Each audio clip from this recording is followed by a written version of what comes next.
Assalamualaikum warahmatullahi wabarakatuh. Kabajamtoota hordoftoota miidiyaa Fajrul Islaam ashama akkam jirtu yeroo dheeraa booddeen oduuwwan dinqisiisoo fi baay'ee ajaa'ibsiisoo ta'an qabannee walitti deebinee jirra. Egaa hanga xumura sagantaa keenyaatti yoo nu wajjin turtan waan baay'ee dhageessu isiniin jecha sagalee uummata keessaniillee akka waliif qooddan gamanumaan isin affeerra. Egaa kallattumaan gara sagantaattiin isin dabarsaa Arrashiid Saadiqii.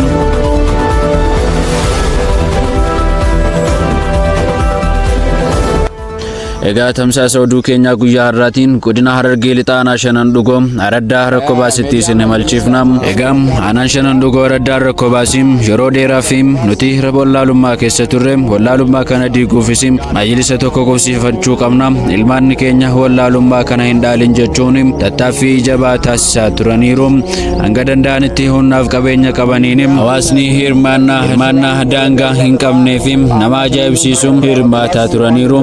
Egaa garuu yeroo ammaa majlisa tokko ijaaruudhaaf beeka tokko walumaa galatti jireenya isaa danda'uu fi akkasumas mana barnoonni keessatti baratamu ijaaruun laabireerii garaagaraatii fi akkasuma wantoota baay'eetu nu eeggata. Kanaaf ammoo hawaasni muslimaa nu deeggaruun barbaachisaadha jechuun sagalee nutti iyyatanii. Egaa nutis sagalee isaanii fuune qaama dhimmi ilaallatu dhimma islaamaa godina Harargee lixaa Sheek Jamaal Siiraatis dubbisne sagalee isaanii harkaa qabna. Egaa sagalee ummata keessanis hin dhageessu. Hanga xumura sagantaa keenyaatti nu faana turaa isiniin jenna. Fajrul Islaam sagalee hawaasaa akka nu baanuuf dukkana keessa akka ibsannu rakkoof rakkeessa nurraa jijjiiruuf seenaa kaleessa nuratii ka'ee jalqabee deemsa.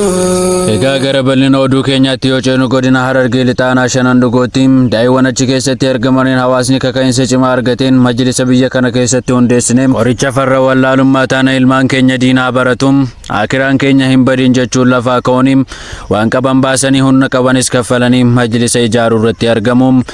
Garum utuu karaa jiranii majlisa tokko ijaaruun baasii cimaa waan gaafateef mana sheekaa ijaaruu akkasumas jireenya isaa karoorsuu fi waan baay'eetu isaan barbaachisa. Laabireerii fi mana qaraatiin keessatti qaraamu hundeessuus nu gaafate jedhanii baay'ee ulfaate. Garuu hawaasa muslimaa utuu qabnu yaada kamuu keessa galuu hin qabnu jechuun sagalee isaanii karaa miidiyaa Fajrul Islaamiin dabarfatanii ummata biraan nu gaas jedhanii. Miidiyaan Fajrul Islaam Wallaggaa lixaatirraa aanaa shanan dhugoo araddaa rakkoo baas imala jirraa majlisa dhaabne jennee rakkoo hamtuu keessa jirraa. Saniifuu haala bareedaadhaan miidiyaan Fajrul Islaam kun Wallaggaa lixaatirraa hanga rakkoo baas kana waggaa haadhufuu jirtaniif isin eeggataa jirraa. Nuti rakkoo keessa jirraa. Biyyi teenya majlisa dhaabaan rakkoo keessatti wallaalan hafee jira. Saniifuu waan qabdaniin miidiyaa biraatiin illee nu bira dhaabbatu qabdanii qaamaa fi hamileeniin waan qabdaniin namu kabiraatiin illee akka nu bira dhaabbatu akka gootan abdii teessan qabnaa. Nutiin kun humna balee rakkoo hamtuu keessa jirraa wallaalaan baddee biyyi teenya rakkoo hamaa keessa jirraa. Saniifuu jijjiirama galtee gara diin kanatti addiin nasiyaa diin tana akka nu dhaabdan gammachuudhaan isin eeggatu jirra. Miidiyaan Fajrul Islaam Wallaggaa lixaarraa aanaa shanan dhugoo araddaa rakkoo baas ganda rakkoo baas hanjamu keessatti majlisa takkaa'uu madrasaa diin dhaabuudhaaf waan jirruuf isin gargaaran jechuu kanaaf galatoomaa isiniin jenna. Ammallee imala jirraa hara jirraa walqixa hin geenye qaamaanillee kan bira dhaabbattanii yaadaanillee nu gargaartanii illee kan gargaaran nu gootanii miidiyaan biraallee akka nu gargaaru waan akka nu gootan asinillee dhaamsa isinitti dhaammachaa. Miidiyoota warreen biraatillee akka nuuf hahaaftanii deeggarsa asirratti nu godhan nu cinaa akka dhaabbattan obsaan isin eeggachuu jirraa.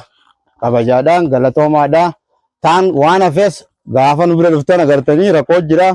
Rakkoo majlisaatiin asitti waan ilmaan keenya baratee waa takka hin beekneef jecha asitti diin kana qubsiisuuf waan deemnuuf akka nu cinaa dhaabbattan deeggarsa nu gootan warreen biyyaa fi alaatii fi biyya keessaatillee waliin akka nu cinaa dhaabbatan kabajaa wajjin obsaan isin eeggannaa. Galatoomaa Assalamu alaikum warahmatullahi wabarakatuh. Egaa akkuma waliin dhagaa turretti uummanni kun maayikii tara wal harkaa fuudhuun masjiidni kunii fi akkasuma majlisni kun akka dhaabbatuu fi irra deddeebiidhaan dhaammataa turaniiru. Dhimmi Islaamaa naannoo kamitti argamtanii fi akkasumas qaamonni Islaamaa dhuunfaaf gamtaa jara kana bira dhaabbachuun akka tumsitanii gamanumaan dhaamsa isinitti dabarsina. Dabalataan sagalee dhimma Islaamaa godina Harargee lixaa Sheek Jamaal Siiraatii fi akkasuma aanaa shanan dhugoo dubbisne kutaa itti aanu keessatti kan isinii dhiyeessinu ta'a. Egaa dhimma kana namuu qalbii keessa kaattanii akka itti yaaddanii fi isinitti dhaammanna.